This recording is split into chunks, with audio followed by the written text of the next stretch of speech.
I can't stop modding Dragon Age Inquisition and have once again found myself a new set of must-have mods. So let's talk about them.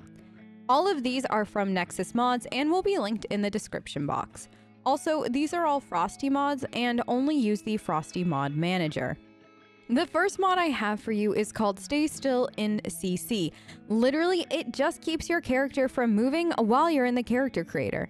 It might not sound like that big of a deal, but when you're trying to sculpt their jaw or cheekbone and they won't stop flailing their head around, this makes it so much easier. I highly recommend it if you're someone who enjoys character creation.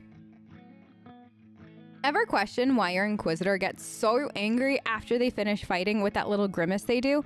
Yeah, same. Which is why No Combat Grimace is officially one of my favorite DAI mods ever. It gets rid of the weird grimace and has a few different options. I personally went with the one eyebrow raised, which required the mod neutral expression, no frown while idle. I honestly didn't even realize they do that tiny little frown, but now it's just a neutral expression with this mod, and oh my, does it make a huge difference.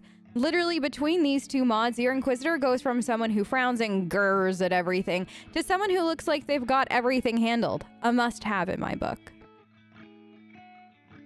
PopUp Killer is literally the mod I wanted the most during Riley's Let's Play. It gets rid of all of the tutorial pop-ups during the intro of the game. No longer are you forced to get the combat tutorials, dialogue choice tutorials, etc. Your immersion has officially gone up by at least 300%. As a note though, there are still a few pop-ups that happen, but they go away quickly and automatically. If you've played Dragon Age Inquisition at least once, you're already done with the Requisition Officer, which is why Requisition Officer off is a must-have. It literally turns them off. They don't talk to you, they don't look at you, they just ignore you like any other NPC in your camp does.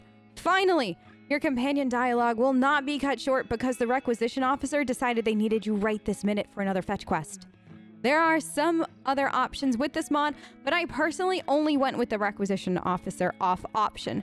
You can, of course, still walk up to them and get the requisition from them if you'd like. Hinterland Cutscene cut literally gets rid of the Scout Harding video cutscene that plays after you research the Hinterlands for the first time. It now treats it like any other zone research so you can get on with your day. This is especially useful if you're testing out a lot of mods or you're on your 400th playthrough.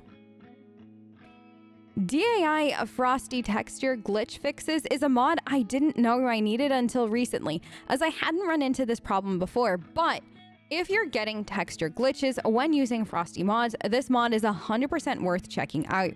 It's modular, has a variety of fixes, and it fixed my Inquisitor's skin texture bug for me, so I can continue to use the half-hewn skin texture that I'm currently in love with.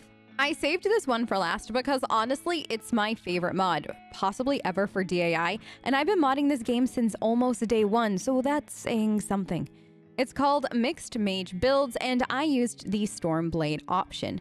It literally gives you a mixed build based off of the mage class. So finally, if you want, you can be a mage who uses daggers. Or there's a beta build of an Eldritch Archer where you can use a bow and be a mage. The amount of RPing and variety that this will add is absolutely amazing. It's important to note two things. First, if you're going to do this, get the added weapon as it actually makes the experience better. Plus, for Stormblade, if you don't have daggers, you can't use all of the abilities as some require daggers.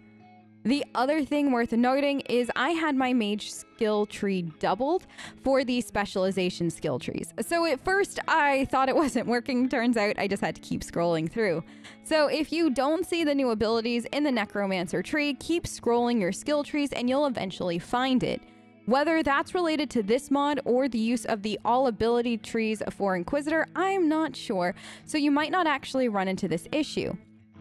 I'd also highly suggest pairing the Stormblade build with the all ability trees for Inquisitor mod, as it will open up all of the skill trees from the start, so you can dive into this build ASAP without waiting for Skyhold. So there you have it, a few new mods to consider adding into your next playthrough of Dragon Age Inquisition. If you have any trouble installing mods for Frosty, make sure to check out my tutorial for it. Thank you so much for watching, and I'll see you next time. Bye!